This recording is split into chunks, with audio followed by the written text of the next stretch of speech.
گرماؤ غلاموں کا لہو سوز یقین سے، کنجش کے فرومایا کو شاہین سے لڑا دو۔ معنی سوز یقین، یقین کی حرارت، کنجش چڑیا، فرومایا کمزور، شاہین باز۔ تشریح: اللہ تعالیٰ فرشتوں سے فرماتے ہیں کہ وہ لوگ جو غلامی میں جی رہے ہیں ان میں یقین اور ایمان کی تپش سے ان کا لہو گرما دو،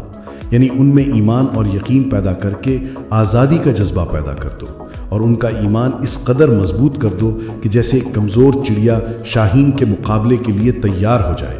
یہاں علامہ محمد اقبال رحمۃ اللہ علیہ نے دو مد مقابل طاقتوں کا ذکر کرتے ہوئے ان کی طاقت کے فرق کو انتہا پر پہنچا دیا ہے۔ مثلاً چڑیا قدرتی طور پر ہی شاہین سے 1000 گنا طاقت میں کمتر ہے، اس لیے اس کا تو ویسے بھی اس سے کوئی مقابلہ نہیں بنتا، لیکن علامہ محمد اقبال رحمۃ اللہ علیہ نے یہاں فرمایا کہ ایک کمزور اور بیمار چڑیا کو شاہین سے لڑا دو، یعنی ایک مسلمان میں اتنا جذبہ ایمانی پیدا کر دو کہ وہ بغیر ہتھیار کے اپنے مضبوط ترین دشمن سے مقابلے کے لیے تیار ہو جائے۔